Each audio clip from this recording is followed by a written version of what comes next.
जय गुरुदेव. आपण प्रार्थना करूया. ओ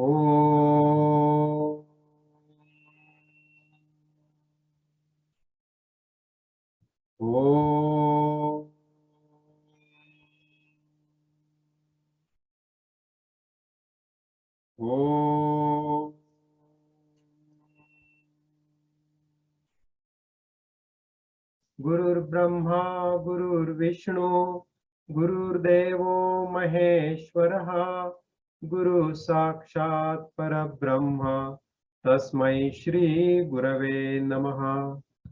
अखंडमंडलाकारं व्याप्तं येन चराचरं तत्पदं दर्शितं येन तस्मै श्री गुरवे नमः.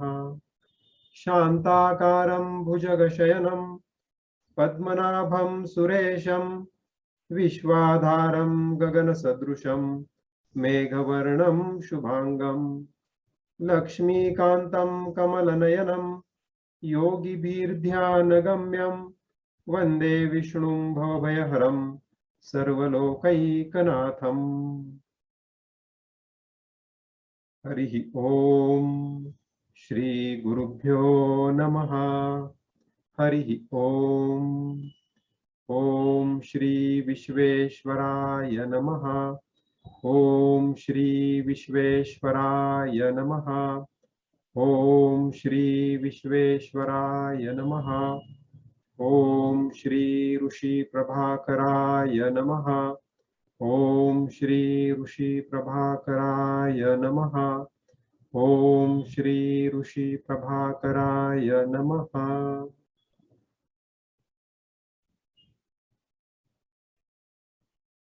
जय गुरुदेव.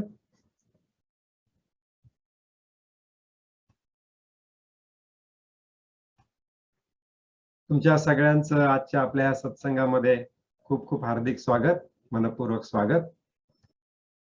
आपण गेल्या जवळपास 1 वर्षभरापासून प्रत्येक शुद्ध एकादशीला संध्याकाळी 7 ते 9:30 या वेळामध्ये एक सत्संग करतो आहोत आणि आपण सगळेजण नियमित रीतीने त्याला उपस्थित आहात. तर खरोखरच खूप आनंद वाटतो. ह्या निमित्तानं आपल्याकडून काही साधना होते आहे. आपण आजच्या या सत्संगाकडे जात असताना यापूर्वी आपण अनेक वेगवेगळ्या सत्संगामधून जो काही भाग मुळामध्ये पाहिलेला आहे, तर तो पण थोडासा आपण रिव्ह्यू करूयात की आपण याच्या अगोदर काय पाहिलं आणि आज नेमकं काय पाहणार आहोत. तसंच याच्या अगोदरचे सत्संग हे आपल्याला सगळ्यांकरता उपलब्ध आहे, त्याचं रेकॉर्डिंग, आणि त्याची लिंक आपण वेळोवेळी ग्रुपमध्ये टाकत असतो. त्यामुळे आज जे साधक पहिल्यांदाच जॉईन झालेले आहेत ह्या सत्संग मालेसाठी, त्यांनी अगोदरच्या सत्संगांचं रेकॉर्डिंग पण जरूर ऐकावं, की ज्यामध्ये या अगोदर आपण हाती घेतलेले विषय किंवा या अगोदर झालेला भाग त्यांना त्यामुळे लक्षात येईल. तर नेहमीप्रमाणे मी तुमच्यासोबत पुन्हा एकदा पॉवर पॉइंटचं एक प्रेझेंटेशन शेअर करतो. तुमच्या सगळ्यांना मी एक पॉवर पॉइंट शेअरिंग केलेला आहे. माझा आवाज येतो आहे तुमच्यापर्यंत? येत असेल तसा थम्स अप करून दाखवा. छान, व्हेरी गुड. तर नेहमीप्रमाणे भगवंताची ध्यानस्थ अशी एक सुंदर मूर्ती किंवा सुंदर चित्र आपल्या समोर आहे, ज्याच्यामुळे आपल्याला सुद्धा ध्यान किंवा समाधी अभ्यास करण्यासाठी प्रेरणा मिळेल आणि असं ते गोड रूप आपल्या समोर इथे आहे. तर आपण पुढे जाऊया. आज एकादशी सत्संग आपण घेतो आहोत आणि आज अध्याय आपण 23 आणि 24 असे याच्यामध्ये लिहिलेलं आहे, पण आता बघूया आपण कुठपर्यंत आज जाऊ शकू. शक्यतो 23वा अध्याय तर आपण पूर्ण करणार आहोतच. तर याच्या आधी आपण 1 ते 22 अध्यायांचा अभ्यास केलेला आहे 11व्या स्कंदामध्ये. आणि आपल्या सगळ्यांना माहिती आहे की 11वा स्कंद हा श्रीमद भागवत महापुराणातला अतिशय महत्वपूर्ण असा स्कंद आहे. कारण या ठिकाणी भगवान श्रीकृष्ण असं ठरवतात की आपण आता आपला अवतार पृथ्वीवरचा संपवायचा, आणि पृथ्वीवरचा अवतार संपवायचा म्हटल्यानंतर मग ती जी काही आवरावर आहे किंवा जो काही उपदेश आहे दिलेला शेवटचा उपदेश, तर तो त्या दृष्टीनं फार महत्वाचा आहे. तर ह्या संपूर्ण 22 अध्यायांमध्ये आपण थोडक्यात त्याचा रिव्ह्यू घेऊया की आपण काय पाहिलं. तर पहिल्या अध्यायामध्ये आपण हे पाहिलं की यदुवंश म्हणजे ज्या वंशामध्ये कृष्ण जन्माला आलेले होते, त्या वंशाला ऋषींनी शाप देण्याचं एक निमित्त झालं. भगवान कृष्णांचीच ती इच्छा होती की आता आपल्या ह्या वंशाचा पूर्णपणे शेवट व्हावा म्हणून. आणि त्यानंतर नारद मुनी श्रीकृष्णाला भेटायला आले आणि त्या निमित्तानं त्यांनी श्रीकृष्णांचे आई वडील यांना उपदेश दिला आणि तो उपदेश 9 योगेश्वरांच्या संवादाच्या रूपानं दिलेला आहे. त्यानंतर भगवंताचे परमशिष्य उद्धव हे श्रीकृष्णाकडे आले आणि श्रीकृष्णाने उद्धवाला पहिला उपदेश दिला. तर त्या उपदेशामध्ये अवधूत म्हणजे ज्यांना आपण गुरुदेव दत्त म्हणतो ते आणि त्यांचे 24 गुरु यांच्या रूपानं किंवा त्या संवाद रूपानं भगवंतांनी हा उपदेश दिलेला आहे. त्यानंतर अध्याय 9 ते 12 मध्ये भगवान किंवा भगवंत उद्धवाला थेट स्वतः काही उपदेश देतात. 13व्या अध्यायामध्ये हंस आणि सनक ऋषी यांच्यामध्ये झालेला जो संवाद आहे त्या संवाद रूपानं भगवंत उद्धवाला काही उपदेश देतात. 14व्या अध्यायात भक्तियोगाचा महिमा, ध्यानविधी, 15व्या अध्यायामध्ये ध्यानातून मिळणाऱ्या विविध सिद्धींची नावं आणि त्यांची लक्षणं, 16व्या अध्यायामध्ये भगवंताच्या विविध विभूतींचं वर्णन आणि 17व्या आणि 18व्या अध्यायामध्ये वर्ण आणि आश्रम यांची व्यवस्था. आपल्या संस्कृतीमधले 4 वर्ण आणि 4 आश्रम, तर याच्याबद्दलचं विस्तारानं वर्णन भगवंतांनी केलेलं आहे. त्यानंतर पुढे म्हणजे 19व्या आणि 20व्या अध्यायामध्ये ज्ञान, भक्ती, यम, नियम आणि कुठला योग कुणासाठी जास्त उपयोगी पडतो ही माहिती दिली. 21व्या अध्यायात गुण आणि दोष यांची व्यवस्था, वेदांचं स्वरूप आणि वेगवेगळ्या वाणी, त्या वाणींचे प्रकार ही माहिती दिली. आणि 22व्या अध्यायामध्ये वेगळी वेगळी तत्व, ती नेमकी किती, सत्य आणि असत्य म्हणजे नेमकं काय, आपली इंद्रिय नाठाळ असतात आणि त्या नाठाळ इंद्रियामुळे विवेक बुद्धीचं महत्व, हे 22व्या अध्यायापर्यंत आपण मागच्या आपल्या सत्संगामध्ये आलो होतो. तर हे जे काही सगळं 22 अध्यायामध्ये आपण आतापर्यंत चर्चा केली, तर ते सगळं आपल्याला ऐकण्यासाठी उपलब्ध आहे आणि आपण ते जरूर वेळोवेळी ऐकू शकता. आज आपण काय करूयात की 22वा अध्याय पुन्हा एकदा थोडक्यात बघू. आणि मागच्या वेळेला मी सांगितलं होतं की 22व्या अध्यायामध्ये आपण अवंती नगरीतल्या एका ब्राह्मणाची गोष्ट ऐकणार आहोत. तर काय आहे ती ब्राह्मणाची गोष्ट, किंवा भगवान श्रीकृष्णांनी स्वतः ही त्या अवंती नगरातील ब्राह्मणाची गोष्ट उद्धवाला का सांगितली, त्या गोष्टीच्या निमित्ताने ते उद्धवाला कुठला महत्वपूर्ण उपदेश करू इच्छितात ते आपण बघणार आहोत. तर त्याआधी आपण थोडक्यात अगदी 22व्या अध्यायात पाहू की काय पाहिलं होतं. आपण हे पाहिलं होतं की तत्वांची नेमकी संख्या किती. काही ज्ञानी लोक म्हणतात 6 आहेत, कोणी म्हणतात 7 आहेत.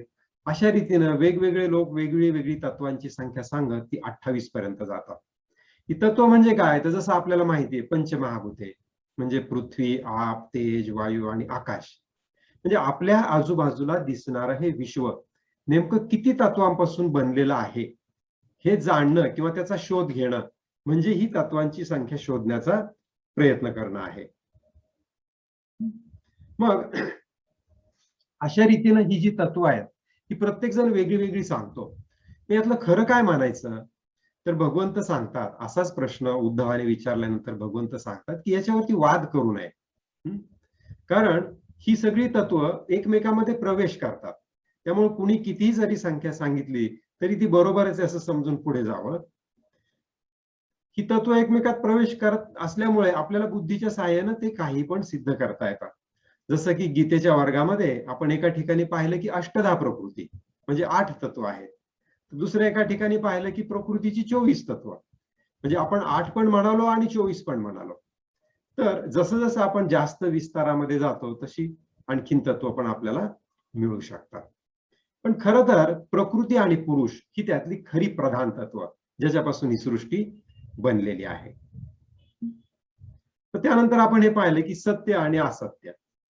तर ते सांगताना भगवंतांनी 52व्या श्लोकात 22व्या अध्यायाचे एक उदाहरण दिलं होतं की जेव्हा एखादा मनुष्य नाचतो आणि गातो, तर त्याला नाचताना आणि गाताना पाहून आपल्याला पण नाचावं असं वाटतं. आणि याचं एक छान छोटंसं उदाहरण म्हणजे गणपतीची मिरवणूक, नाही का? त्या मिरवणुकीतला ढोलाचा आवाज पाहिला की आपल्यालाही असं वाटतं की बा थोडंसं नाचावं म्हणून. हं?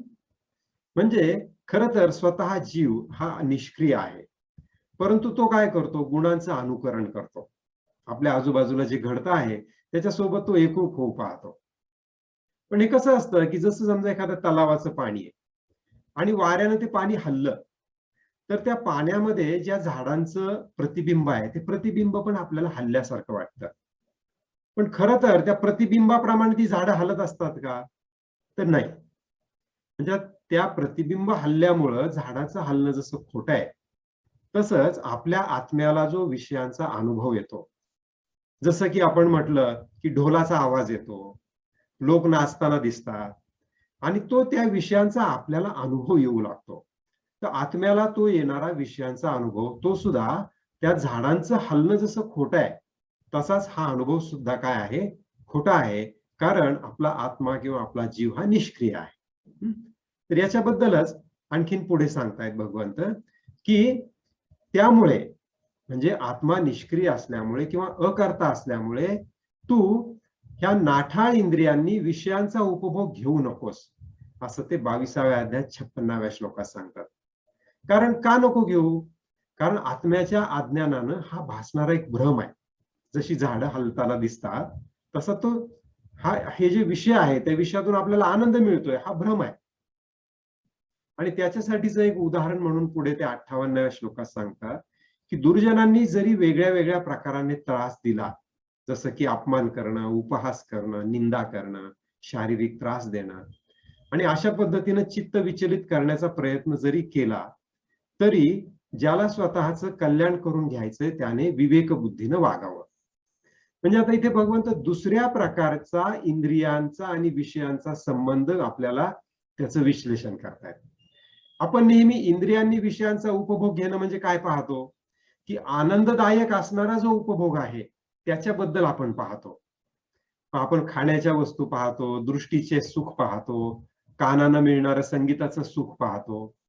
पण आता भगवंत त्याच्या विरुद्ध बाजू म्हणजे नाण्याची दुसरी बाजू आपल्याला विश्लेषण करून सांगतायत, की दुर्जन तुम्हाला वेगवेगळ्या प्रकाराने जर त्रास देत असतील, तर तो सुद्धा काय आहे? तो सुद्धा इंद्रियांनी विषयाचा घेतलेला उपभोगच आहे. आणि त्या उपभोगानं आपण आनंदी होण्याच्या ऐवजी काय होतो? दुःखी होतो. का? कारण आपल्याला ते त्रास देत असतात. तर भगवंत सांगतायत, की आनंददायक गोष्टींच्या साहाय्यानं तुम्ही आनंदी होण्याची पण आवश्यकता नाहीये. तसंच कुणी तुमचं चित्त विचलित करण्याचा प्रयत्न केला, तरी सुद्धा तुम्ही स्वतःला विचलित करून घेण्याची आवश्यकता नाही. अशा ठिकाणी आपण विवेकबुद्धीनं वागलं पाहिजे. हं. पुढे ते म्हणतायत, पुढे मग उद्धव म्हणतात भगवंताला, की "भगवन, मला दुर्जनांनी जर असा काही त्रास दिला, तर तो मला अजिबात सहन होत नाही. त्यामुळे तुम्ही मला असं काहीतरी सांगा, की ज्यामुळे असा जर कोणी त्रास दिला, तर तो सहन करण्याची माझ्यामध्ये शक्ती येईल." हं. दुर्जनांच्या कटू वाणीच्या आघातानं मनाला घरं पडतात आणि अशी घरं न पडणारा सत्पुरुष सहसा सापडत नाही. हं. कारण जो व्यक्ती सत्पुरुष आहे किंवा जो अध्यात्माच्या मार्गावर चाललेला आहे, त्याला अशा प्रकारे मनाला घरं पडणारे अनुभव येऊ शकतात. अशा वेळेला तो जर दुःखी होऊ लागला, तर तो त्याच्या साधनेमध्ये पडलेला खंड आहे. हं. मग भगवंत या ठिकाणी अवंती नगरातल्या एका ब्राह्मणाची गोष्ट सांगतायत. काय आहे ती गोष्ट? तर ती आपण पाहूया. हं. तर अवंतीनगर नावाचं एक नगर आहे आणि त्या नगरामध्ये एक ब्राह्मण आहे. हा ब्राह्मण शेती आणि व्यापार करतोय आणि त्यानं शेती आणि व्यापारातून खूप पुष्कळ संपत्ती जमा केलेली आहे. अतिशय श्रीमंत आणि धनाढ्य असा हा ब्राह्मण आहे. हं. पण त्याचबरोबर तो अतिशय कंजूष आहे, खूप लोभी आहे, तो कामी आहे म्हणजे त्याच्यामध्ये अनेक कामना आहेत. आपण हे मिळवावं, ते मिळवावं आणि तो रागीट सुद्धा आहे. म्हणजे सगळ्या प्रकारचे दुर्गुण त्याच्यामध्ये आहेत. हं. त्याच्यामुळे त्याच्या ह्या गुणांमुळं त्यानं त्याच्या बांधवांना, अतिथींना कुणालाच तो सुख देत नाहीये. हं. त्याच्या जवळपास येणारी प्रत्येक व्यक्ती ही दुःखी आहे. तो स्वतःला पण सुख घेत नाही. धन पुष्कळ आहे, पण सुख त्या धनाचं तो कुणालाही मिळू देत नाही. कुटुंबियांना नाही, बांधवांना नाही, नोकर चाकर नाही, त्याच्या आजूबाजूचे सगळेजण दुःखी आहेत. तर असा हा ब्राह्मण. तर असं समजलं जातं की तुमच्या जवळ जी धनसंपत्ती आहे, त्या धनसंपत्तीचं रक्षण करणाऱ्या देवता असतात आणि त्या देवतामध्ये यक्ष देवता असतात. तर ह्या यक्ष आदी देवता सुद्धा तो ज्या पद्धतीनं वागतो आहे, त्याची वागणूक पाहून त्या सुद्धा रागावल्या आणि एकदा अशा देवता रागावल्या की तुमचं धन नष्ट व्हायला सुरुवात होते. तर त्याचं धन नष्ट होण्यासाठी त्या देवतांचा राग हा कारणीभूत ठरला आणि मग त्याचे कुटुंबीय, चोर, दैवी कोप, काळाचा प्रभाव आणि राजा हे 5 महत्वाचे घटक आहेत की ज्यांच्यामुळे त्याचं धन नाहीसं झालं. कुटुंबियांनी त्यांच्या हाताला सापडेल ते धन लपवून ठेवायला सुरुवात केली. चोऱ्या होऊ लागल्या, दैवी कोप होऊ लागले, त्याला व्यवसायात नुकसान येऊ लागलं. काही काळाचा प्रभाव झाला, जसं की दुष्काळ पडणं वगैरे. आणि राजा, राजा सुद्धा प्रजेकडून त्याला जे हवं ते धन तो गोळा करून किंवा घेऊन जबरदस्तीने जाऊ शकतो. तर अशा रीतीनं ह्या सर्वांनी पाठ त्याच्याकडे फिरवली आणि त्याच्या जवळचं धन नाहीसं झालं. हे धन नाहीसं झाल्यामुळे काय झालं की मुळातच तो कोपी होता, रागीट होता, त्याच्याकडे कुठले सद्गुण नव्हते आणि त्यामुळे त्याला भयंकर चिंता वाटू लागली, काळजी वाटू लागली, दुःख वाटू लागलं आणि डोळ्यातून अश्रू वाहू लागले. हे काय झालं? माझ्या जवळचं सगळं धन नाहीसं झालं म्हणून. आणि त्यामुळे ते धन नाहीसं झाल्यामुळे त्याच्या मनामध्ये संसाराबद्दल वैराग्य निर्माण झालं. त्याला असं वाटू लागले की काय या संसाराचा उपयोग आहे? का म्हणून उगाच मी हा संसार करतो. आणि पुढे 14व्या श्लोकापासून 30व्या श्लोकापर्यंत त्या ब्राह्मणाचं मनोगत त्यांनी सांगितलेलं आहे. त्या मनोगतामध्ये तो स्वतःशीच बोलतो. हा ब्राह्मण ह्या अध्यायामध्ये 2 वेळा स्वतःशी बोलतो. हे त्याचा हा पहिला स्पेल आहे. याच्यामध्ये तो काय म्हणतो की मी व्यर्थच इतके दिवस कष्ट केले, ना धर्म साधला आणि स्वतःला सुखही घेतलं नाही.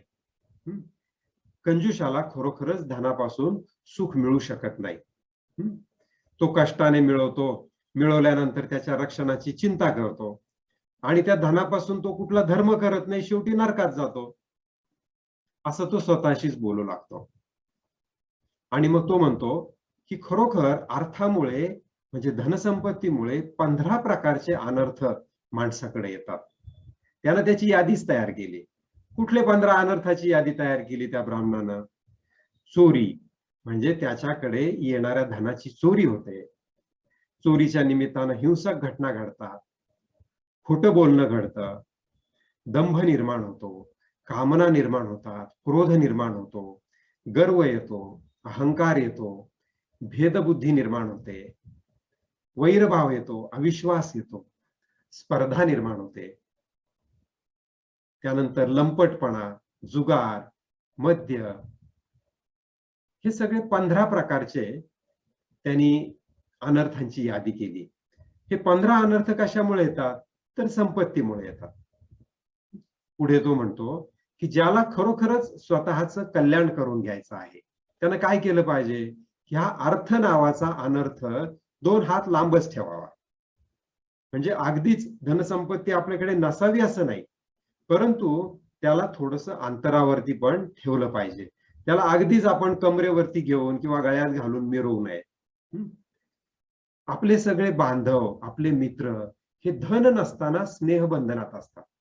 आपण पाहतो की जेव्हा केव्हा आपल्याकडे पैसा संपत्ती नसेल, अशा वेळेला आपले मित्र आपल्यावरती खूप प्रेम करतात.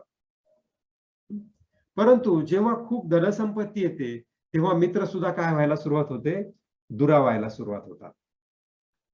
मग हे बांधव, मित्र हे धन नव्हतं तोपर्यंत त्याच्या स्नेहबंधनामध्ये होते.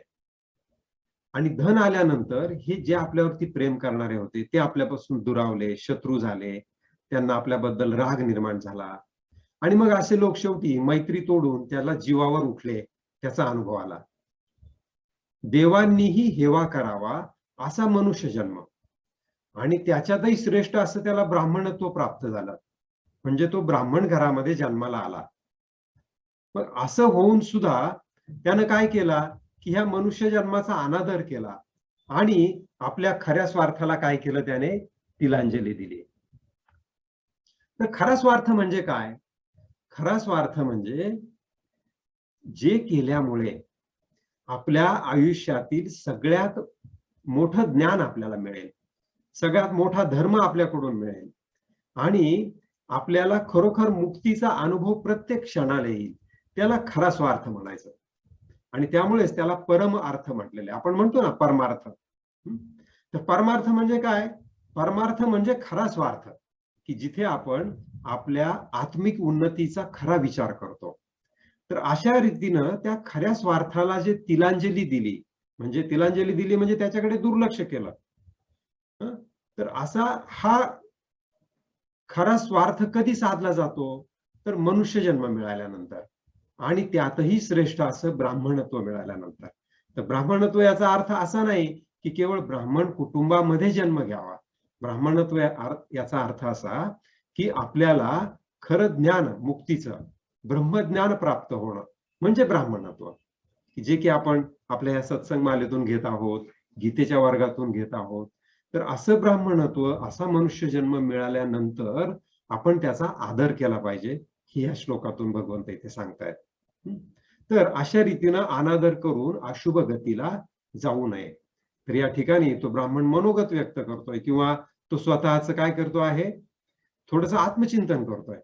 पुढे तो म्हणतोय, आयुष्य, धन आणि बळ यांचा विवेकी लोक मोक्ष प्राप्तीसाठी साधन म्हणून वापर करतात. त्यानं काय केलं, त्यानं फक्त धन गोळा करत बसला, पण मोक्ष प्राप्तीसाठी त्याचा साधन म्हणून त्याने वापर केला नाही आणि म्हणून शेवटी तो त्या धनाला मुकला. तर आपल्याला जे आयुष्य प्राप्त झालेलं आहे, आपल्याकडे जे धन असतं आणि आपल्या शरीरामध्ये जे बळ असतं, ह्या तीनही गोष्टींचा विवेकी लोकांनी मोक्ष प्राप्तीसाठी साधन म्हणून वापर केला पाहिजे. आणि तो काय म्हणतोय, की मी मूर्खाने तीच साधने आणखी जास्तीचं धन गोळा करण्यासाठी वापरली. म्हणजे साधनं तीच आहेत, पण वापरायची कुठे? तर त्या साधनांचाच वापर करून तुम्ही आणखी धन असं त्या एकाच धन नावाच्या गोष्टीच्या मागे लागू शकतो आणि त्याच वेळेला आपण मोक्ष प्राप्तीसाठी पण ती वापरू शकतो. तर तो ब्राह्मण असं म्हणतोय पुढे, की विद्वान लोक सुद्धा, काही विद्वान व्यर्थ रीतीनं धनाचा हव्यास करतात आणि शेवटी दुःखी होतात. याचा अर्थ म्हणजे विद्वान व्यक्तीसारखी व्यक्ती सुद्धा असं का करावी?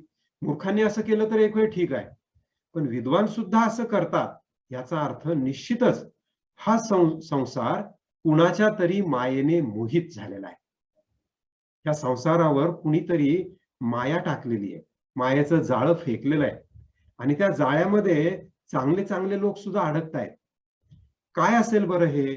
तो चिंतन करू लागलाय आणि पुढे तो म्हणतो की निश्चितच भगवान श्रीहरी माझ्यावरती प्रसन्न झालेले आहेत.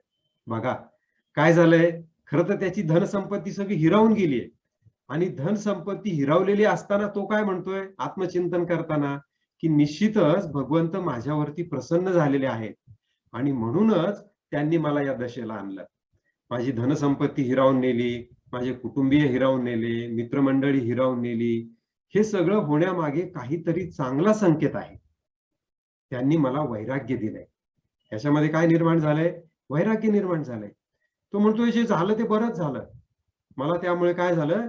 वैराग्य प्राप्त झालं. आणि अशा रीतीनंच संत तुकाराम महाराजांचं सुद्धा एक खूप सुंदर अभंग आहे. तर तुकाराम महाराज म्हणतात, बरे झाले देवा निघाले दिवाळे, बरी या दुष्काळे पीडा केली. म्हणजे दिवाळं निघालं आणि दुष्काळही पडला. अनुतापे तुझे राहिले चिंतन, झाला हा वमन संसार.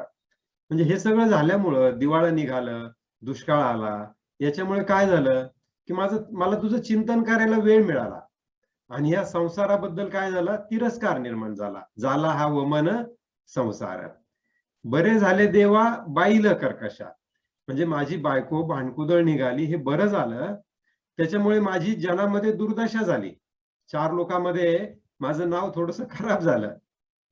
बरे झाले जगी पावलो अपमान. माझा जगामध्ये पावलोपावली अपमान झाला, हे फार बरं झालं. बरे गेले धन ढोरे गुरे, म्हणजे माझं धनही गेलं, माझी ढोरं गेली, गुरं गेली, हे पण सगळं माझ्यापासून निघून गेले.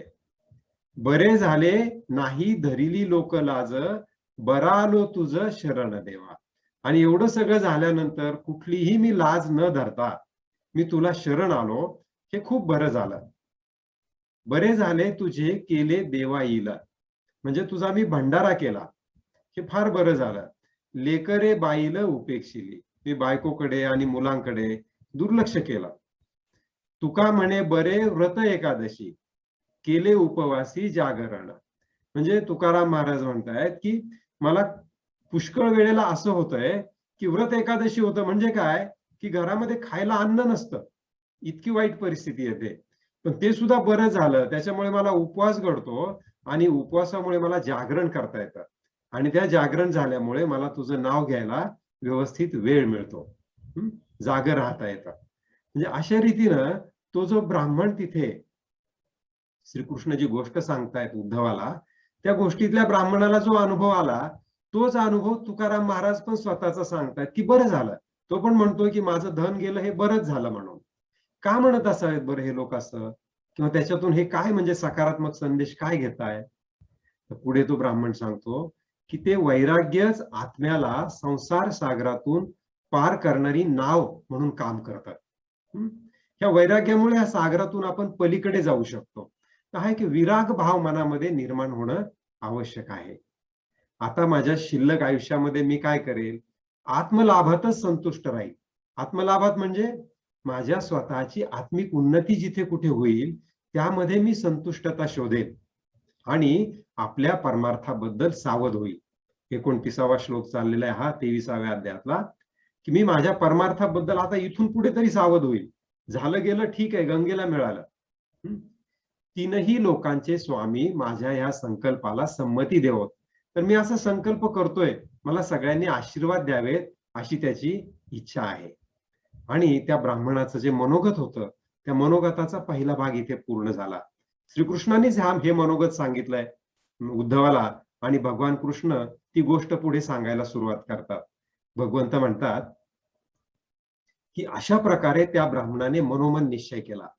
काय निश्चय केला, की इथून पुढे मी आत्मलाभाचीच काय करेल, आत्मलाभाच्या प्राप्तीचा मी निश्चय करतो.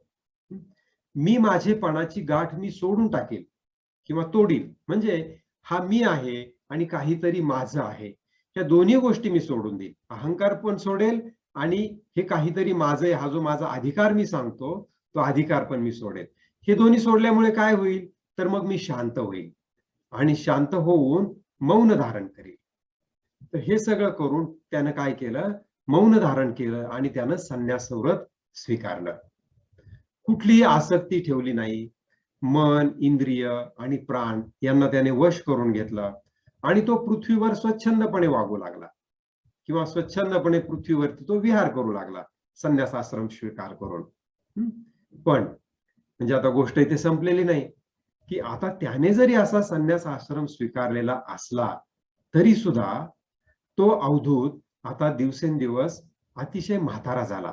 तो भिक्षू अगोदर तो ब्राह्मण होता, अतिशय श्रीमंत होता, लक्ष्मी त्याच्या घरी पाणी भरत होती, परंतु त्या काळामध्ये त्यानं अतिशय कटू पद्धतीनं तो सगळ्या लोकांशी वागला. आणि आता तो म्हातारा झाला, धनसंपत्ती नाही, आणि तो भिक्षा मागून मनोमन त्याने निश्चय केला संन्यास व्रताचा, मौन धारण केलं, आसक्ती सोडून दिली, इंद्रिय प्राण सगळे वश केले. पण लोकांना त्याच्यामध्ये झालेला हा बदल लक्षात येत नव्हता. लोक त्याने त्याच्या पूर्व आयुष्यामध्ये जे त्यानं कर्म केलं तेच लक्षात ठेवून बसले होते, की बरं झालं आता हा आपल्याला सापडला. आता यानं पूर्व कर्म करून आपल्याला जो त्रास दिला त्याचं उट्टा आता आपण काढूया, असं लोक म्हणू लागले. आणि त्याला पाहून दुष्ट लोक त्याला निरनिराळ्या प्रकारे पीडा देऊ लागले. 33व्या श्लोकात भगवंत इथे सांगतायत की त्याला आता पीडा द्यायला लागली. त्या पीडेचं वर्णन त्यांनी 34व्या श्लोकापासून 42व्या श्लोकापर्यंत केलंय. आता ती पीडाच असल्यामुळे मी इथे आपल्या पॉवर पॉइंट मध्ये ते घेतलं नाही, पण इथे थोडक्यामध्ये माझ्या समोर ग्रंथ आहे, आपण त्याच्यातून बघूया की काय कुठल्या प्रकारची पीडा दिली. खर तर पीडेचं हे वर्णन थोडंसं अतिरंजित आहे, पण अतिरंजित असलं तरी ते आपल्याला सांगण्यासाठी आहे की अशा प्रकारची पीडा होऊ शकते. याचा अर्थ असा पण नाही की ही सगळी पीडा आपण सगळ्यांनी सहनच करावी किंवा ती सहन करण्याच्या इतकी उच्च पातळी आपली लगेच आपल्याला प्राप्त झालीच पाहिजे, असं नाही. परंतु काय असू शकतं, दुर्जनांची सज्जनांना पीडा देण्याची पातळी काय असू शकते. आणि पूर्वीच्या काळी खरंच असं होतं. आता समाज खूप सुधारला, पोलीस यंत्रणा आली, लोकांमध्ये संस्कार खूप झाले, शाळा आणि कॉलेजेस मधून शिक्षण आलं. परंतु पूर्वीच्या काळी जेव्हा सगळा समाज शिक्षणापासून खूप वंचित होता, अशा काळामध्ये अशा प्रकारच्या पीडा दिल्या जायच्या. तर मला सुद्धा आठवतंय की लहानपणी शाळेमध्ये मुलं एकमेकांना हाक मारताना किंवा आम्हीच आमच्या मित्रांना हाक मारताना कुणाला शेमड्या म्हणणार, कुणाला लंगड्या म्हणणार, कुणाला तरी देवीचे वन आलेले असतील त्याच्या चेहऱ्यावर तर त्याला बावन टिकल्या म्हणणार. म्हणजे हे खेड्यापाड्यामध्ये हे अगदी कॉमन होतं. त्याच्यामध्ये कुणाला आपण काही चूक करतोय असं वाटतच नसेल. आणि ही तरी एक साधारण 40 वर्षापूर्वीची गोष्ट झाली. त्याच्या अगोदरचा काळ तर किती वाईट असणार आहे. त्या भगवंत सांगतायत की त्या भिक्षूला लोक पीडा देऊ लागले. काय पीडा द्यायचे? कुणी त्याचा त्रिदंड हिसकावून घ्यायचे, म्हणजे संन्याशाजवळ जो दंड असतो तो हिसकावून घेईल. कुणी त्याचं भिक्षापात्र हिसकवायचे, कोणी कमंडलू, कोणी आसन, कोणी रुद्राक्षाच्या माळा, कुणी झोळी, कुणी त्याची लंगोटी किंवा त्याची छाटी, हे सगळं हिसकावून घ्यायचे. काही जण त्याला त्या वस्तू परत द्यायचे किंवा फक्त अशी दाखवल्यासारखे करायचे आणि पुन्हा घेऊन लांब पळून जायचे. त्यानं माधुकरी मागून तो नदी किनारी जेवायला बसला तर नीच लोक त्याच्या अंगावरती थुंकायचे, त्याच्या अंगावरती मलमूत्राचं विसर्जन करायचे, त्याला काहीतरी बोलायला भाग पाडायचे आणि तो जेव्हा काहीच बोलत नसे तेव्हा त्याला मारहाण करायचे. काही लोक त्याला चोर म्हणून धाक दाखवायचे, त्याला बांधा म्हणायचे, बांधून टाका झाडाला. काही त्याचे निर्बत्सना करायचे की सगळं केलं आणि आता तू सोंग आणतोयस, तू खोटारडायस, आता तुझ्या जवळची धनसंपत्ती गेली म्हणून तू आता मात्र संन्याशाचा आव आणून मोठा समाजामध्ये सन्मान मिळवायला पाहतो आहेस, अशी त्याची निर्बत्सना करायचे. हा लबाड आहे, यानं धर्माचं सोंग आणून आता हा धंदा सुरू केलाय.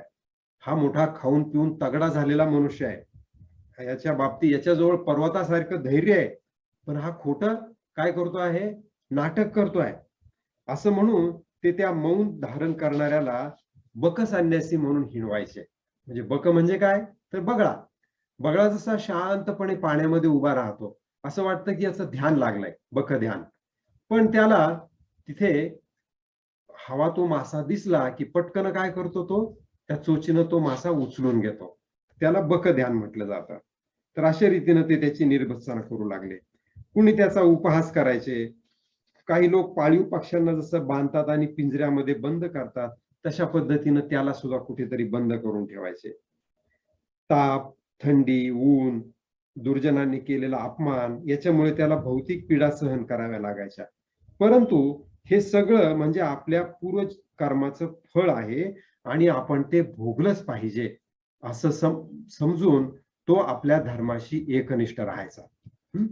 तर अशा रीतीनं त्या पीडेचं इथे वर्णन केलेलं आहे. आणि ह्या पीडेनंतर तो ब्राह्मण ब्रह्मज्ञानाचं गायन करू लागला. ही पीडा त्याला होऊ लागली तरी ही पीडा त्यानं सहन केली.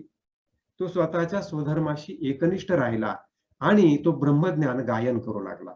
काय ब्रह्मज्ञान आहे ते मात्र आपण आता इथे विस्ताराने बघूया. कारण ह्या गोष्टीच्या निमित्ताने भगवंत स्वतः हे ब्रह्मज्ञान उद्धवाला सांगत आहेत आणि उद्धवाच्या निमित्तानं आपल्याला सांगत आहेत. तर ते 43 ते 58 ह्या श्लोकामध्ये विस्ताराने त्यांनी सांगितले. आपण श्लोक निहाय बघूया प्रत्येक श्लोकामध्ये काय सांगितलंय. 43व्या श्लोकात ब्राह्मण म्हणतो, आता हे ब्राह्मणाचं मनोगत आहे, त्यानं गायलेलं ब्रह्मज्ञान आहे. तो काय गायन करतोय, हे सगळे श्लोक आहेत गेय असे. तो म्हणतो, माझ्या सुख दुःखाला कारणीभूत ही माणसं नाहीयेत. पहा, ही सगळी लोक त्याला इतका त्रास देत आहेत, पण इतका त्रास दिल्यानंतर सुद्धा तो काय म्हणतोय, मला जे सुख होत आहे किंवा दुःख होत आहे त्याच्यासाठी ही माणसं कारणीभूत नाहीयेत. देवता पण नाही, माझं शरीर पण नाही, ग्रह पण नाही. म्हणजे आपण म्हणतो ना माझे ग्रह फिरले, तर ते ग्रह पण नाहीयेत. देवांचा झालेला कोप पण नाहीये. मी केलेली पूर्वजन्मीची कर्म पण नाही आणि माझा काळ फिरलाय असं पण नाही. म्हणजे लक्षात घ्या बरं का, देवता, शरीर, ग्रह, कर्म आणि काळ ह्या 5 गोष्टींची त्यांनी इथे यादी केली. आणि ह्या 5 गोष्टींबद्दलच आणखीन थोड्या वेळानंतर ते जास्त विस्ताराने सांगणार आहे. तर तो ब्राह्मण म्हणतो की मनच मला होणाऱ्या सुख दुःखाला कारणीभूत आहे. बघा, आपण सुद्धा इथून काय घ्यायचं आहे, हा टेकअवे आहे किंवा टेकआउट आहे आपल्यासाठी. काय की आपल्या जीवनामध्ये जर काही सुख किंवा दुःख होत असेल तर त्यासाठी देवता, शरीर, ग्रह, कर्म किंवा काळ यातलं कुठलीही गोष्ट कारणीभूत नाहीये, तर आपलं मन त्याला कारणीभूत आहे. आणि श्रुती ग्रंथामध्ये सुद्धा हाच उपदेश केलेला आहे.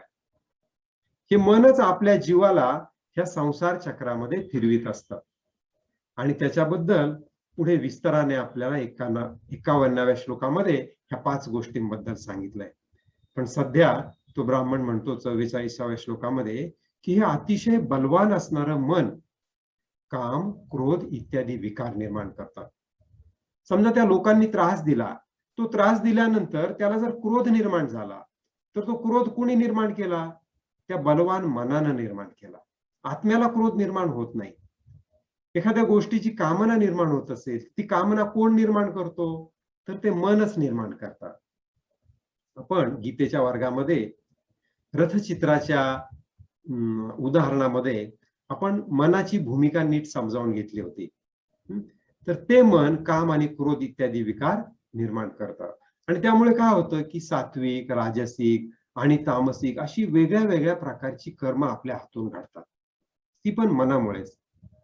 जसं की राजसिक कर्म, तामसिक कर्म त्या ब्राह्मणाच्या हातून त्याच्या पूर्ण पूर्वायुष्यामध्ये तामसिक कर्म घडली आणि त्यामुळे लोक त्याला येऊन त्रास देऊ लागले. आपण आज सत्संगाला येऊन बसलो, आपल्याकडून सात्विक कर्म घडलं. भगवंत म्हणतायत तुमच्या हातून राजसिक कर्म घडो, तामसिक घडो की सात्विक घडो, कुठल्याही प्रकारची कर्म जी तुमच्या हातून घडतात ती कर्म घडण्यासाठी तुमचं बलवान मन आणि त्यानं निर्माण केलेले विकार हे कारणीभूत आहेत. आणि त्या त्या कर्मानुसार प्रत्येक जीवाला वेगळ्या वेगळ्या गती प्राप्त होत असतात. पुढे सांगतायत की त्या क्रियाशील मनासोबत राहून सुद्धा ज्ञान शक्ती प्रधान जीवाचा सखा असलेला आत्मा निष्क्रिय आहे. म्हणजे मन क्रियाशील आहे आणि आपला आत्मा कसा आहे? निष्क्रिय आहे. तो काहीच करत नाहीये. तो फक्त जीवाला साक्षी रूपाने पाहतो.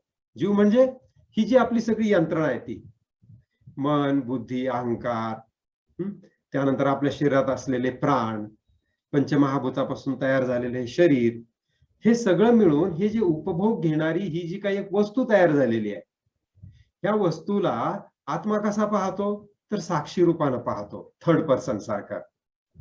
आणि जीव काय करतो? तो मात्र आत्म्याच्या ठिकाणी संसार भासवणाऱ्या मनाला बरोबर घेऊन कर्मामध्ये आसक्त होतो.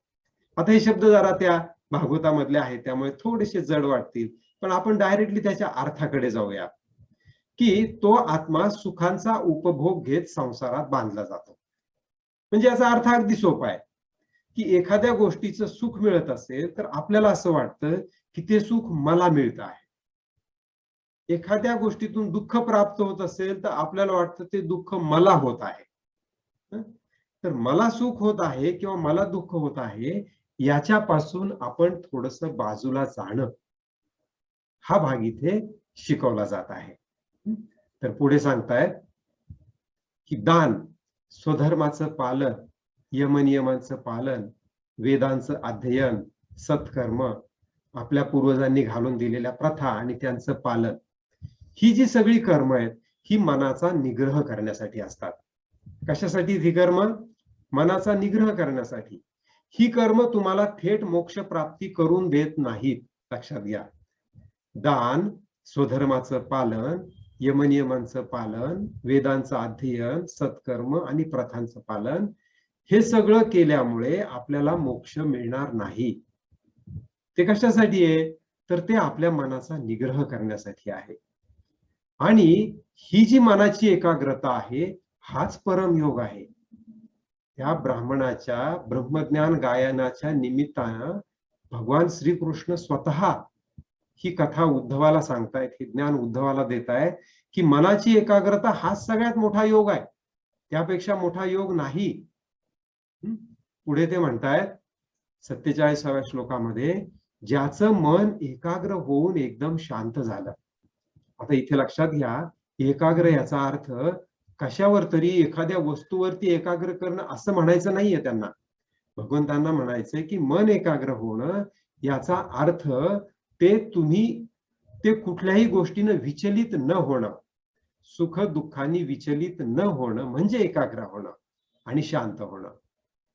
मग असं जर जेव्हा मन शांत होईल, तर शांत झाल्यानंतर त्याला दान इत्यादीची काही गरजच नाही. म्हणजे ज्या मगाशी आपण 5 गोष्टी पाहिल्या, त्या दानासारख्या 5 गोष्टी कशासाठी आहेत? तर मन एकाग्रचित्त होण्यासाठी आहेत. ते एकदा एकाग्र झालं, की मग त्याची आवश्यकता उरत नाही.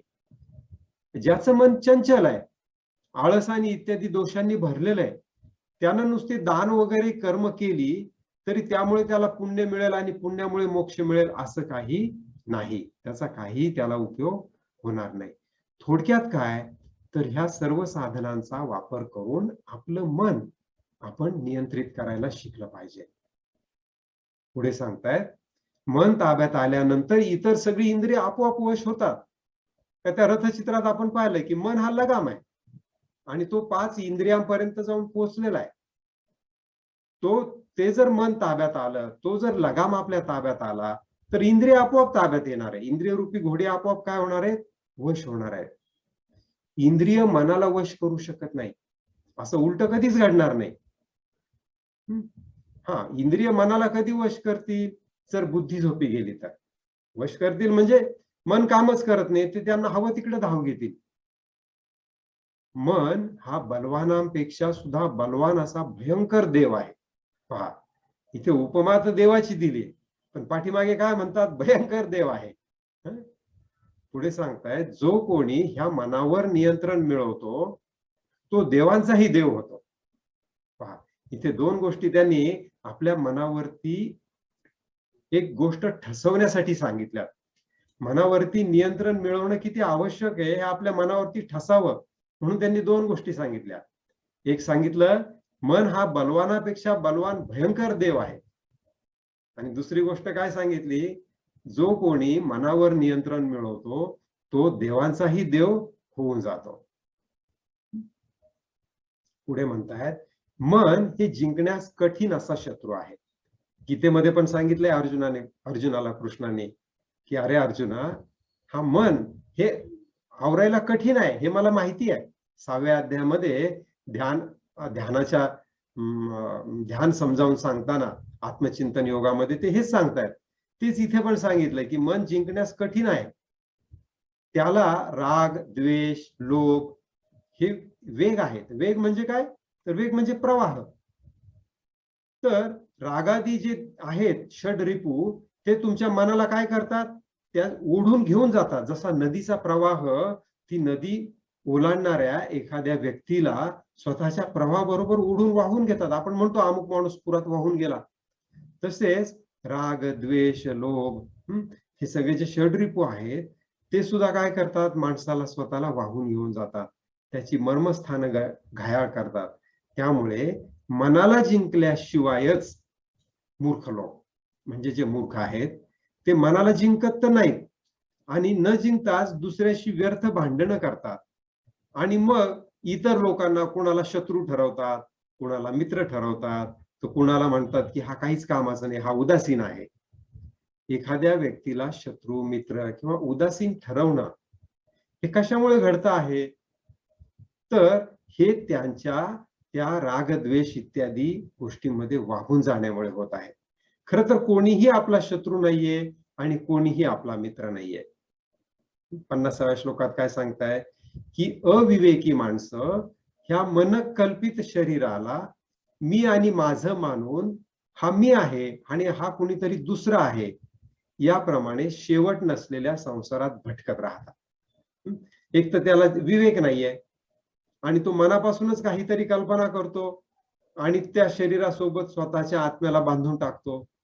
मग हे माझं आहे, हे माझं नाही, ह्या कल्पनेत अडकतो. मग हा मी आहे आणि तो कुणीतरी दुसरा आहे, ह्या कल्पनेत येतो आणि संसार शेवट ज्याला नाही, अशा संसारात तो भटकत राहतो. त्या गोष्टीला कधी शेवट नाहीये.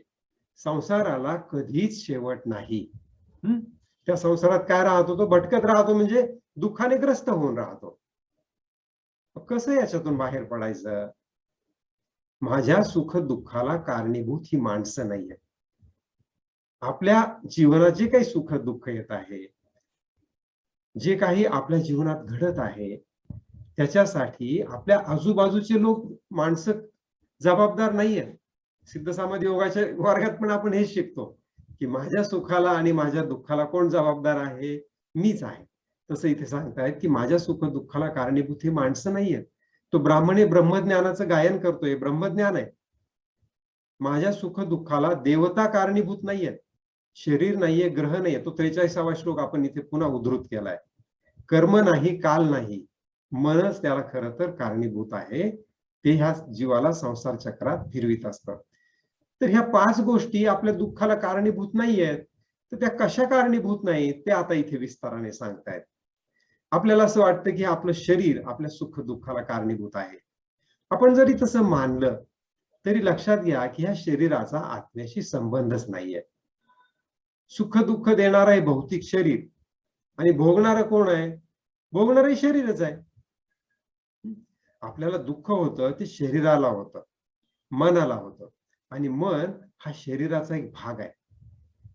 जसं आपल्या घरामध्ये मोलकरी नसते किंवा शेतात कामाला गडी असतो, तसं मन, बुद्धी हे सुद्धा काय आहेत? हे आपले नोकर आहेत. तर जे काही सुख होतंय, दुःख होतंय ते त्या मनाला होतंय, त्या शरीराला होतंय, त्या भौतिक शरीराला.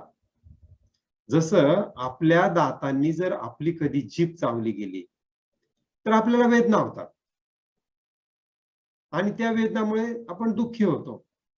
तसंच आपल्याला सुख मिळालं किंवा दुःख मिळालं, तर आपलं मन दुःखी होतं. जसं जिभेला दातांनी चावलं, तर जीभ दुखू लागते. म्हणजे याचा अर्थ शरीराच्या एका भागानं दुसऱ्या भागावरती हल्ला केला आणि शरीराचा दुसऱ्या भागाला त्रास झाला. तसंच सुख आणि दुःख समजल्यामुळे मन हा शरीराचा दुसरा भाग काय झाला? दुःखी झाला. इथे त्यांनी उदाहरण दिलंय दाताचं आणि जिभेचं. आता जर समजा आपल्या दातांनी आपली जीभ चावली, तर आपण कुणावर रागवावं बरं? आपल्या आईवर रागवावं, आपल्या बायकोवर रागवावं, आपल्या मुलावर रागवावं? नाही, आपण कुणालाच रागावू शकत नाही. आपण सगळे गुन्हे काय करू शकतो? करतो, माफ करतो. तर तसंच आपल्याला कुणावरही रागावता येत नाही. त्याच पद्धतीनं आपल्या जीवनामध्ये सुख-दुःख निर्माण होत असतील, तर त्यामुळे आपण निश्चिंत राहिलं पाहिजे किंवा त्यापासून आपण डिस्टर्ब व्हायला नको. जसं दातांनी जीभ चावली तर आपण जिभेला माफ करतो. त्याच पद्धतीनं ह्या शरीरामुळे आपल्याला सुख-दुःख निर्माण झाली, तरी आपण काय केलं पाहिजे त्याकडे दुर्लक्ष केलं पाहिजे. पुढे तो म्हणतो, की दुःख देण्याला देवता कारण आहेत. आता शरीर आहे असं जरी मानलं तरी समजलं की बस आपण दुःख करण्याचं कारण नाही. देवता कारण आहेत असं मानलं तरी आत्म्याचा त्या दुःखाशी संबंध नाही. कारण का? तर आपल्याला जी इंद्रिय आहेत, त्या इंद्रियाच्या पाठीमागे काही देवतांची कल्पना केलेली आहे. उदाहरणार्थ आपल्याला पंचज्ञानेंद्रिय आहेत. शब्द, स्पर्श, रूप, रस आणि गंध. या प्रत्येकाची एक देवता आहे. मग दुःख देणारी जी दुःख देतात तीच दुःख भोगतात. म्हणजे ह्या देवतांनी जर दुःख दिलं असं आपल्याला म्हणायचं असेल, तर भोगणाऱ्या पण त्याच देवता आहेत असं म्हणावं लागेल. जसं आपल्या एका अवयवानं दुसऱ्या अवयवाला इजा केली. समजा एका हातानं दुसऱ्या हातावरती चापट मारली, तर काय होणार आहे? हातच आहे तो आणि आपलाच हात आपल्या हाताला काय करतोय? चापट मारतोय. तसंच त्याच इंद्रिया सुख दुःख देत आहेत आणि त्याच इंद्रिय दुःख भोगतायत. हाच हात चापट मारतोय आणि हाच हात दुःख भोगतोय. त्यामुळे देवता कारण आहेत असं म्हटलं तरी आपण दुःख करायचं कारण नाही आणि कुणावरती रागवायचं पण कारण नाही. पुढे म्हणतात सुखदुःखाचं कारण आत्मा आहे असं मानलं तरी त्याचा इतरांशी काय संबंध? कारण मग तो त्याचा स्वभावच ठरेल. आत्म्याव्यतिरिक्त ह्या विश्वामध्ये दुसरं काहीच नाहीये.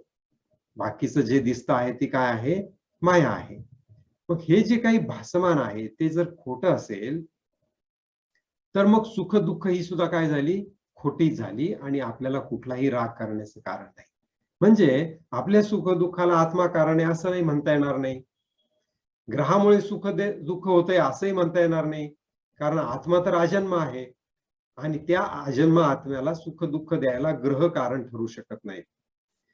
ही ग्रहण काल कसे मिळतात आपल्याला? तर ज्या मुहूर्तावरती आपला जन्म झालेला असतो त्याच्याशी हे ग्रहमान जोडलं जातं आणि असं म्हणतात की ते ग्रह त्यांना त्रास देतात. परंतु आत्म्याला जन्मच नाहीये, त्यामुळे ते ग्रह आत्म्याला त्रासच देऊ शकत नाहीत. ते त्रास दिला तर शरीराला देतील. पण जर आत्म्याला ग्रह त्रासच देऊ शकत नाही तर मग तुम्ही क्रोध करणार कुणावरती? पुढे म्हणतात की आपण जी कर्म करतो त्या कर्मामुळे जर सुख दुःख होतंय असं जर आपण मानलं तरी सुद्धा दुःख करायचं कारण नाही. कारण त्या कर्माचा पण आत्म्याशी संबंध नाही. जी एकच वस्तू आहे जी चेतन आणि अचेतन असते तिथं कर्म घडतात. आपला देह अचेतन आहे आणि त्यात राहणारा आत्मा आहे आणि तो आत्मा चेतन आहे पण तो केवळ साक्षी आहे. आपल्याला माहिती आहे की तो काहीच करत नाही. त्यामुळे आपल्या हातून कुठलंही कर्म घडणं संभवणार नाही. मग कुणावरती क्रोध करायचा? म्हणजे अशा रीतीने इथे या 4-5 श्लोकामध्ये भगवंतांनी थोडासा तात्विक उहापोह केलाय. कदाचित हा समजायला आपल्याला थोडं अवघड जाईल कारण याच्या मागे पुष्कळ एक आपण काय म्हणूया की विस्तारित असं तत्वज्ञान असतं. पण आपण याच्या पुढे जाऊयात की काळ हा सुद्धा तुम्हाला सुख दुःख देत नाही. तो देणार आहे असं मानलं तर मग त्याच्यावरचं तत्वज्ञान काय येतं की काळ आणि आत्मा एकच आहेत. आपल्याला माहिती आहे की काळ अनादी आहे आणि अनंत आहे. आत्मा पण अजन्म आहे, अनादी आहे आणि अनंत आहे. अनादी आणि अनंत अशा दोन गोष्टी अस्तित्वात असू शकत नाहीत. ती एकच असू शकते. दोन अनंत गोष्टी असू शकत नाहीत. याचाच अर्थ काळ आणि आत्मा हे एकच आहेत. जर ते एकच असतील तर अशा प्रकारे आत्म्याला आत्म्याकडून त्रास दिला जाऊ शकत नाही. त्यामुळे आपण असं म्हणू शकत नाही की काळ आत्म्याला त्रास देतो आहे. जसं अग्नी आपल्या स्वतःच्या ज्वाळेला जाळू शकेल का हो? किंवा बर्फाचा थंडपणा त्याच्या कणांचा नाश करतो का? की फार थंड झाला बर्फ आणि त्याच्या कणांचा नाश झाला, असं होऊ शकत नाही. तसंच काळ होऊन सुद्धा आत्म्याला वेगळं मानलं तरी आत्मा आत्म्याला त्रास देऊ शकत नाही. तसा अग्नी स्वतःच्या ज्वाळेला जाळू शकत नाही. तर काळ तुमच्या आत्म्याला दुःख देणार नाही. पुढे म्हटलंय प्रकृतीच्या पलीकडचा जो आत्मा आहे तो कोणाच्याही द्वारे कुठेही कोणत्याही प्रकारे त्याला द्वंद्वाचा स्पर्श होत नाही. द्वंद्व म्हणजे काय? काहीतरी पाहिजे आणि काहीतरी नको, त्याच्या पलीकडचा आहे तो. जसा नसलेला संसार दाखवणाऱ्या अहंकाराला सुख आणि दुःख असतं. ज्ञान झालेला जो योगी आहे तो कुणालाही भीत नाही. प्राचीन महर्षींनी याच्यापूर्वी ज्या परम आत्मनिष्ठेचा आश्रय घेतला होता तिचाच आश्रय घेऊन तू माझ्या चरण कमलांच्या सेवेने हा अज्ञान रूपी सागर पार करून जा. तर इथे तो आत्मचिंतन करतोय ब्राह्मण. त्यामुळे तो काय म्हणतोय की मी काय करेन? आतापर्यंत सगळ्या महर्षींनी ज्या आत्मनिष्ठेचा आश्रय घेतला मी त्याचा आश्रय घेईन. मी भगवंतांच्या चरण कमलांची सेवा करेन आणि ह्या संसाराला पार करून जाईल. म्हणजे शेवटी तो भक्ती योगावरती आला पहा.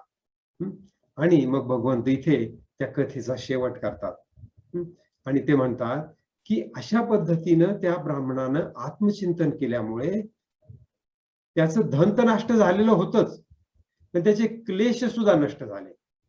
कारण धन नष्ट झाल्यामुळे त्याला क्लेश मिळाले. आता ते क्लेश नाहीसे होणं आवश्यक होतं. ते क्लेश कधी नाहीसे झाले? तर ह्या ज्ञानामुळे नाहीसे झाले. तर अशा रीतीनं त्या ब्राह्मणाचं केवळ धन नव्हे तर त्याचे क्लेश सुद्धा नाहीसे झाले आणि दुष्टांनी पुष्कळ त्रास देऊन सुद्धा याचा अर्थ त्याला दुष्टांनी त्रास देणं थांबलं का? तर नाही. दुष्टांनी त्रास दिलाच, पण दुष्टांनी पुष्कळ त्रास देऊन सुद्धा तो आपल्या धर्मापासून जरा सुद्धा विचलित झाला नाही. या सगळ्यापासून आपल्याला घेण्याची गोष्ट काय आहे, की आपल्या जीवनामध्ये आपल्याला आपल्या मनासारख्या घडणाऱ्या गोष्टी असतील, मनाविरुद्ध घडणाऱ्या गोष्टी असतील, तरी सुद्धा आपण त्यापासून विचलित होऊ नये. हा पहिला मुद्दा. आणि दुसरा मुद्दा, आपल्याला जर त्रास देणारे कुणी दुष्ट आपल्या आजूबाजूला असतील, तर त्यांच्यामुळे सुद्धा आपण विचलित होऊ नये. हे ह्या कथेचं सार आहे. पुढे म्हणतात, मनुष्याला ह्या जगात दुसरा कोणीही सुख किंवा दुःख देऊ शकत नाही. कितीही दुर्जन असला आणि त्याने कितीही ठरवलं तुम्हाला त्रास द्यायचा, तरीही दुसरा कोणी तुम्हाला सुख किंवा दुःख देऊ शकत नाही. दुसरा आपल्याला दुःख देतो, हा आपल्या चित्ताचा केवळ एक भ्रम आहे. मित्र, उदासीन, शत्रू हे भेद सगळे अज्ञानाने कल्पिलेले आहेत. कुणीतरी आपला मित्र आहे किंवा कुणीतरी अगदीच त्रयस्थ आहे आपल्यापासून किंवा कोणी शत्रू आहे. हे काय आहे? हे अज्ञानाने कल्पना केलेले भेद आहेत. भगवंत म्हणतायत, आता भिक्षूचं ब्रह्मज्ञानाचं गायन संपलंय. आता भगवंत बोलतायत की माझ्यामध्ये एकरूप केलेल्या बुद्धीने मनाला सर्व प्रकारे ताब्यात ठेव. कुणाला उपदेश करतायत ते? हा उद्धवाला, की मन माझ्यात एकरूप कर आणि बुद्धीने मनाला ताब्यात ठेव. म्हणजे पुन्हा ते रथचित्र आलं की बुद्धिरूपी सारथी त्यानं मनाचा लगाम काय केला पाहिजे? ओढून धरला पाहिजे. भगवंत ह्या ठिकाणी एक फार मोठा सायकोलॉजिकल लेसन आपल्याला देत आहेत.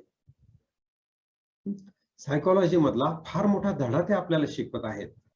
आणि हे सायकोलॉजीतले धडे आपल्या ऋषींनी ह्या गीतेच्या रूपानं, भागवत धर्माच्या किंवा भागवत ग्रंथाच्या रूपानं, गोष्टीच्या साह्यानं ते हे लेसन्स आपल्याला देत आहेत. काय लेसन आहे हा? की बुद्धीनं मनाला तू ताब्यात ठेव. तुम्हाला सुख आणि दुःख जगामध्ये दुसरा कोणीही देऊ शकत नाही. आणि खरं तर या जगामध्ये सगळ्यात महत्वाचं काय आहे? तुम्ही सुखी असणं हे सगळ्यात महत्वाचं आहे. आणि तुमचं सुख दुसऱ्यावरती अवलंबून नाहीये. ह्या दोन गोष्टी खूप महत्वाच्या आहेत. आणि सगळ्या योग साधनेचं हेच काय आहे? सारभूत आहे. हे भिक्षूने जे ब्रह्मज्ञान गायलं, ते जो कोणी एकाग्रतेने ऐकतो, दुसऱ्यांना ऐकवतो आणि त्याप्रमाणे वागतो. काय सांगितलं त्यांनी? की हे वरचेवर ऐकलं पाहिजे भिक्षूचं ज्ञान, दुसऱ्यांना ऐकवलंही पाहिजे आणि स्वतः सुद्धा त्याप्रमाणे वागलं पाहिजे. तर हे सगळं जो कोणी करतो, तो कधीही सुख आणि दुःख ह्यांच्या द्वंद्वाने खचून जात नाही. आपण गीतेच्या वर्गात खूप वेळा पाहिलं, आपण अनेक ठिकाणी अंडरलाईन केलं. हे जे द्वंद्व रूपी शब्द आहेत, त्या शब्दांना आपण काय केलं? खुणा केल्या. आणि तो शब्द किती वेळा येतो हे पाहिलं. समत्वावरती आपण जोर दिला. तर भगवंत इथे सुद्धा काय सांगतायत? की जो हे ब्रह्मज्ञान एकाग्रतेने ऐकतो, दुसऱ्यांना ऐकवतो आणि त्याप्रमाणे वागतो, त्याला सुख आणि दुःख हे त्याला खचवू शकत नाहीत. आणि अशा रीतीने भगवंतांनी इथे 23वा अध्याय संपवलेला आहे. तर आपण हे पॉवर पॉइंट शेअरिंग या ठिकाणी थांबूयात आणि आपल्या वर्गाकडे पुन्हा येऊ. तर अशा रीतीनं भगवंतांनी इथे 23व्या अध्यायामध्ये ही त्या भिक्षूची कथा सांगितली, की कसा त्या भिक्षूनं पूर्वीच्या त्याच्या जीवन कालामध्ये त्याच्याजवळ धनसंपत्ती असताना, बळ असताना आणि आयुष्य असताना, मनुष्य जन्म असताना तो कसा चुकीच्या रीतीने वागला. म्हणजे या पूर्वार्धातून आपल्याला काय भगवंत संदेश देत आहेत? की ह्या 3 गोष्टी तुमच्याकडे असल्यानंतर सुद्धा तुम्ही योग्य रीतीनं दान धर्म करणं आणि त्या धनाचा आणि बळाचा उपयोग मोक्षसाठी प्राप्तीसाठी करणं अतिशय महत्वाचं आहे. हा पहिला धडा त्यांनी त्याच्यातून आपल्याला सांगितला. दुसऱ्या टप्प्यामध्ये काय केलं? की त्या बौद्ध भिक्षूनं स्वतःला उपरती झाली, की अशा रीतीनं माझ्या जीवनामध्ये काहीतरी विरुद्ध घटना घडल्या तरी त्यापासून आपण खचून जाऊन आपल्या दैवाला किंवा स्वतःच्या कर्तृत्वाला दोष देऊ नये. हे जे काही माझ्यापासून हिरावून गेलं हे चांगलंच झालं असं म्हटलं पाहिजे. का तर कारण त्यामुळे माझ्यामध्ये वैराग्य वृत्ती प्राप्त झाली. म्हणजे खरं तर धनसंपत्ती असतानाच तुम्ही वैराग्यानं राहिलं पाहिजे. पण ठीक आहे, ते तुमच्यापासून नाहीसं झालं तरी सुद्धा बरं झालं म्हणावं. हा दुसरा भाग झाला. आणि तिसऱ्या भागामध्ये भगवंतांनी त्या भिक्षूच्या रूपानं आपल्याला ब्रह्मज्ञान सांगितलं. तर अशा रीतीनं 3 टप्प्यामध्ये हा 23वा अध्याय आपल्याला ज्ञान देतो, जो आपल्याला आपल्या जीवनासाठी खूप उपयोगी ठरू शकतो. तर तुम्हाला सुद्धा माझं सांगणं आहे की तुम्ही सुद्धा स्वतः हा भागवत ग्रंथातला जो 11वा स्कंद आहे याचं वाचन, चिंतन, मनन करावं. हे जे आपण दर महिन्यातून एकदा करतो ते केवळ तुम्हाला प्रेरणा मिळावी, भागवत ग्रंथाची गोडी तुमच्या मनामध्ये निर्माण व्हावी ह्यासाठी आपण तुम्हाला सांगतो. ठीक आहे, आपण या ठिकाणी थांबूयात. आपण प्रार्थना करू आणि आपला आजचा सत्संग संपवूया. प्रेयर करूया आपण.